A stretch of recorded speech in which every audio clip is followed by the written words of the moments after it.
Hello and welcome back to the Monsters of Monster Hunter Double Cross, where today we're fighting a Gypceros, and it's actually Gypceros' turn. So let's find one of them rubber chickens. Hey look, there's one.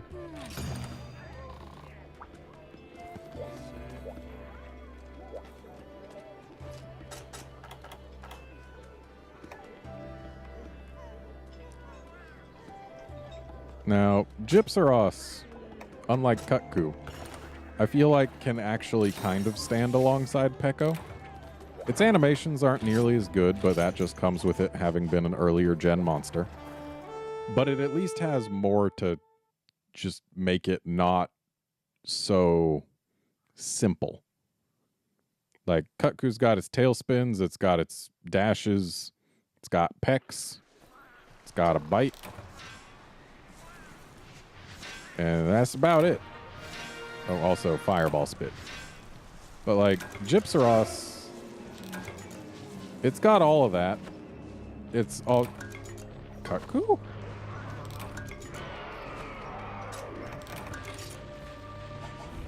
What are you doing in this quest? Your turn was last time.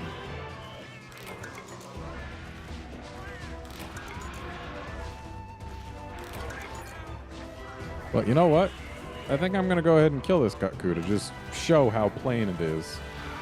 And because it'll die fast anyway. Oh, Gypceros is here.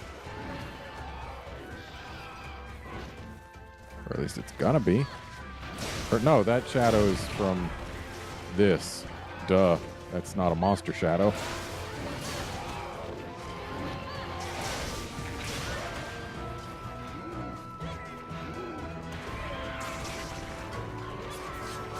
Yeah, like, Kutku doesn't have too much going for it.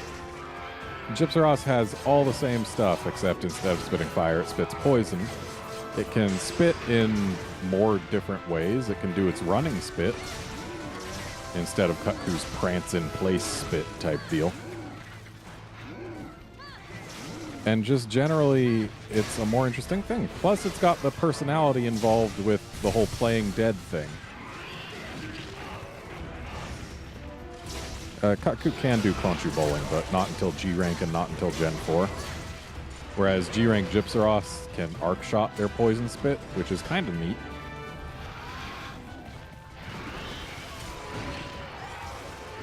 Yeah, the Gypceros Tail Whip is a nifty animation that is unique to Gypceros, at least in how it's executed there.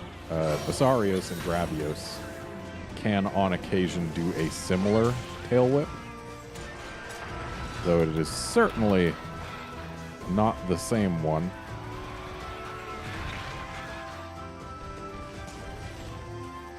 And Gypceros also has its flashes, which, while annoying, are neat.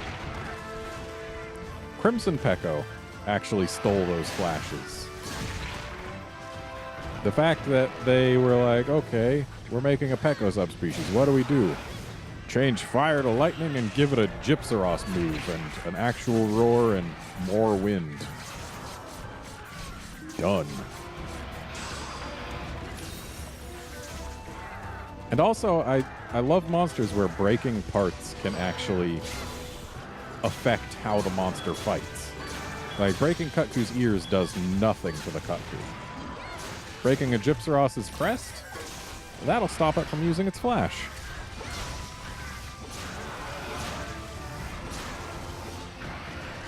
Also, angry Gypceros have got a nifty look to them with the whole red eyes and flashing flasher.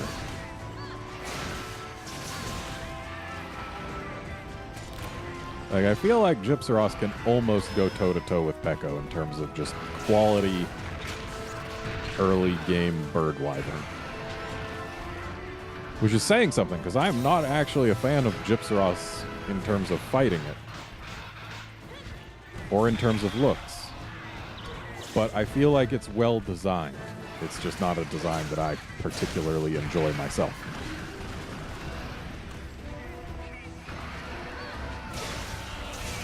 I tend to not like things that can just keep me poisoned. Exception being Giginox. Giginox is great. I love Giginox. But like purple Ludroth, not a fan. Gypceros, not the most exciting, but it's a great effort for an early flying wyvern. Plus, just the way it looks is neat. It's a rubber chicken, too. Like, just that concept is silly. And I guess we're not killing the Cuckoo after all.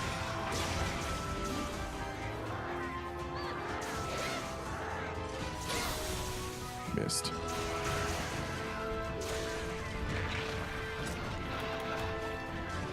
See, he just tried to flash, but he couldn't because we broke the thing. But I love it when breaking parts of monsters influences the fight. I love it because it makes sense. There's no dissonance between the Ludo and the narrative.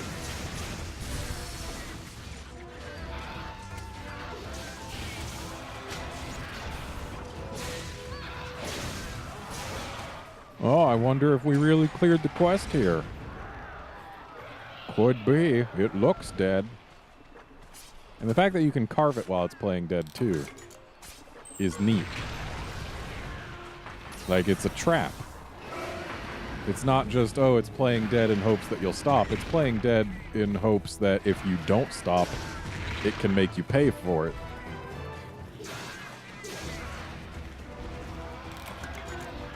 Dash extract. Very nice. Honestly, the fact that dash extract has to be gotten from monsters is my least favorite thing about Gypceros. Like, the fact that dash extract is in him and not in a vendor's menu. I'm not a huge fan of that. And Gypceros is another monster with really nice texture work in this version of the game. Like, these stretch marks on his back are really clear and clean. And again, the wings are done quite well.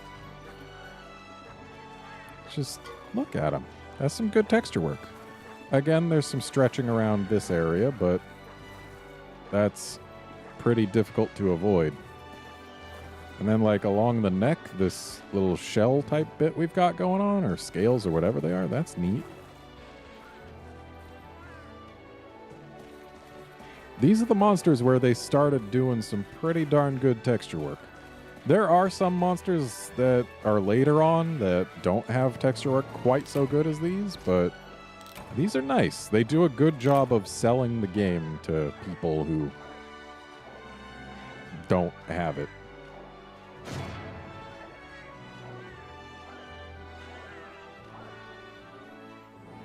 And of course, since this was too quick, we're going to have to do another Gypceros, though it was longer than the Cuckoo, partially because we were fighting a Cuckoo for power. So I think, depending here, yeah, 554. Yeah, we'll do just a regular Gypceros, not a hyper one. We just got to find a regular Gypceros is all.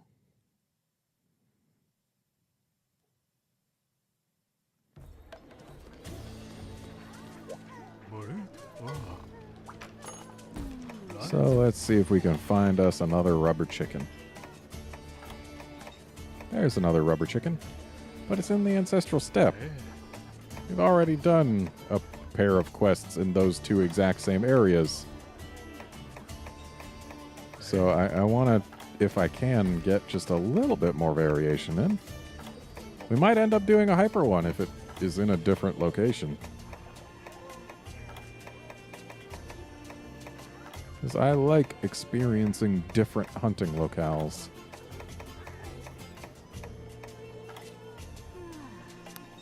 Yeah, it's the Verdant Hills. Not my favorite locale, but it is some people's. So yeah, we're doing a Hyper Gypceros. Because that's just the way it's going to be.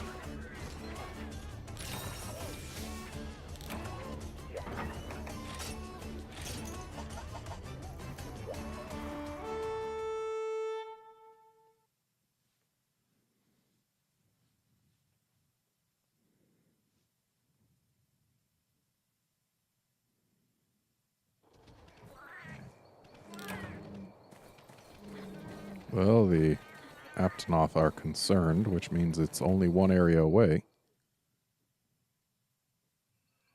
Not in here, though.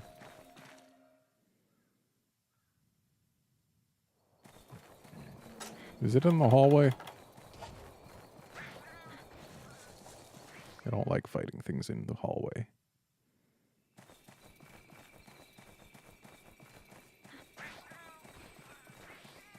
Don't see it. That's a good sign.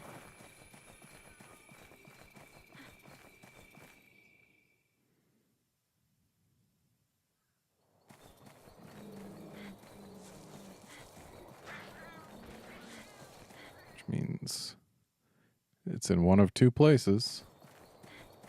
It looks like it's not this one. Oh. Okay. Of course it would be the last one I check.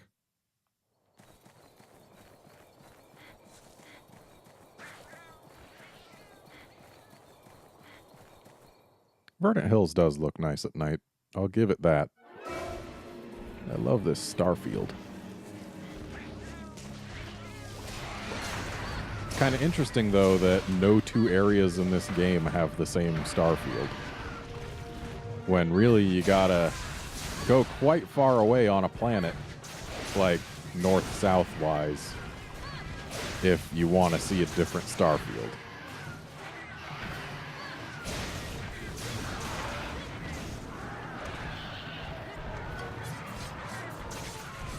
And yet, the star fields across the different areas in this game are completely different, which would only happen across so many areas if they were literally all on different planets.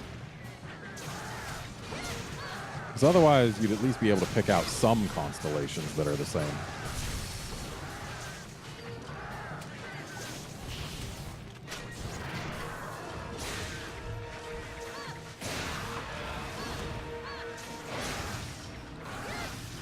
Dang it. I hate when I get moved by a part wiggling around after I jumped on it. Because I want to just do my burst all over my target part, not all over the air next to it.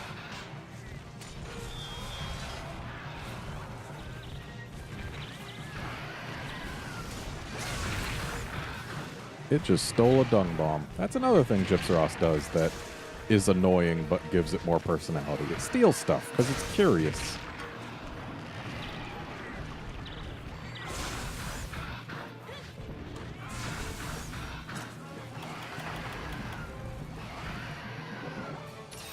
Well, my poison went away before I could use my herbal med, but use an herbal med I did.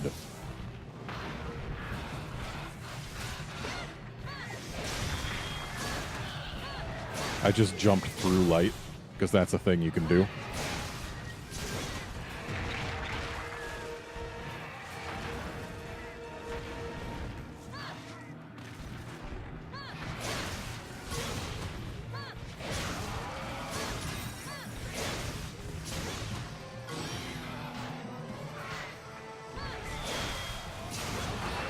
It's all about timing if you want to jump through the light.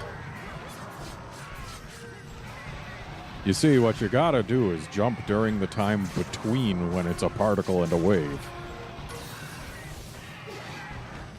That's not how any kind of physics works, by the way. Please do not quote me. Almost failed that.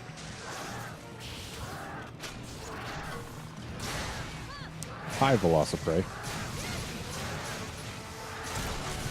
And there we go. No more flashes to dodge. So I can't pervert physics any further.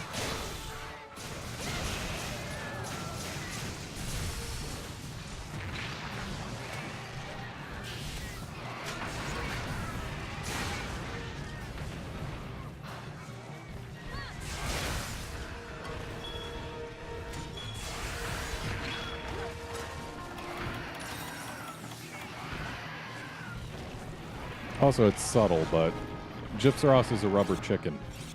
And because it's rubber, it's immune to shock traps. Like, for most of the game, that doesn't matter at all. But if you're on a capture quest or want to capture it or just want to have an easier time with it, then you'll notice. And it's a small thing. It's a kind of annoying thing, just like Gypceros as a whole. And yet, it makes sense and is at least a little bit clever.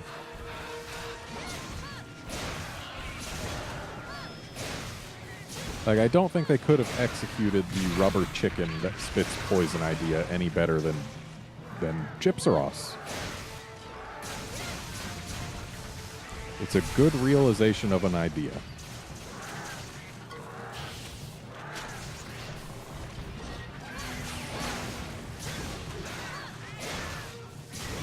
I don't recall whether or not I finished the thought about how Basarios and Gravios also use the same tail whip animation sometimes. But with Gypceros, it's got the stretchy tail, so it actually does more. Like, see that? Basarios and Gravios don't got that stretch. Ow.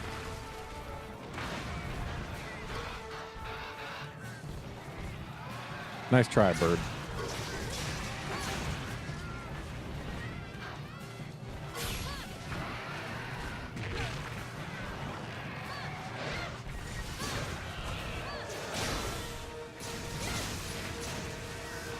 Where you going, bird? That is a bright freaking moon.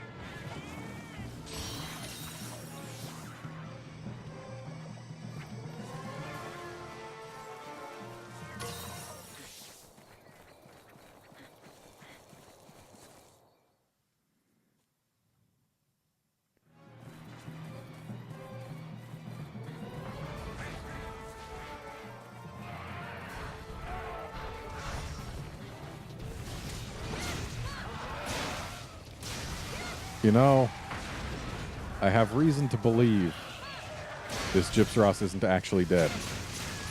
Multiple reasons, in fact. One, the quest isn't over. And two, it still had the hyper stuff all over it.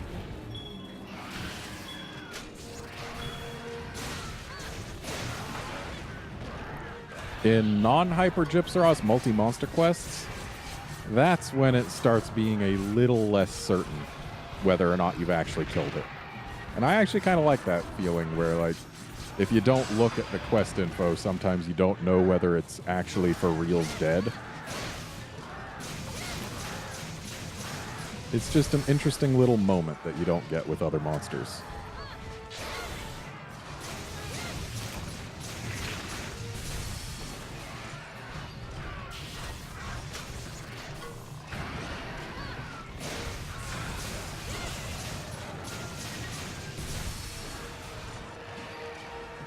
Apparently we were positioned perfectly to not take damage from that.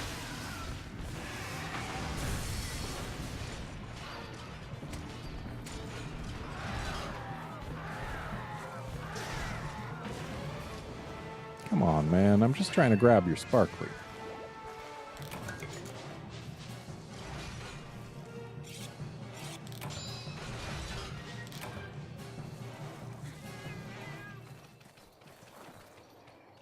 That's down here. Yes, okay.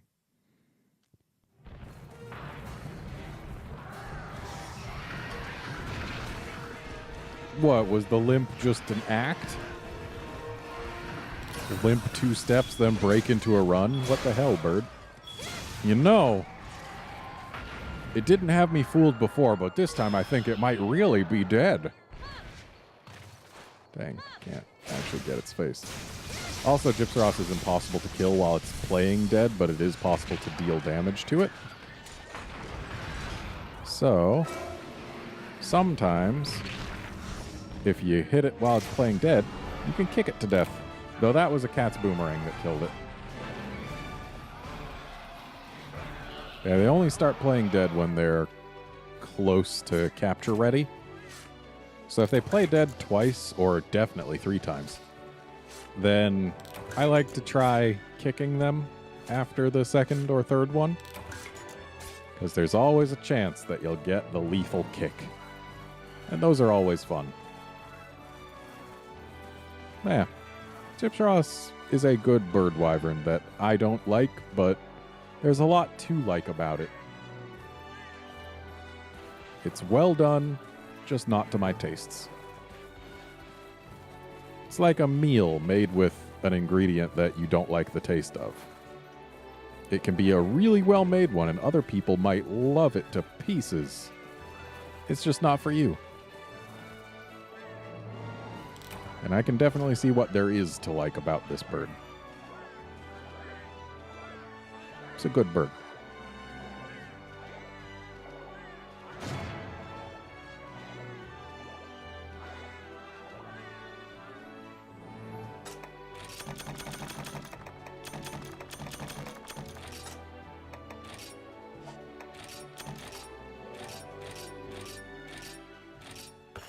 And the next bird we're going to deal with is a bird that I absolutely loathe, but not because of its concept or anything, just because of its execution. So join us next time when we fight a Yongaruga. See you then, friends.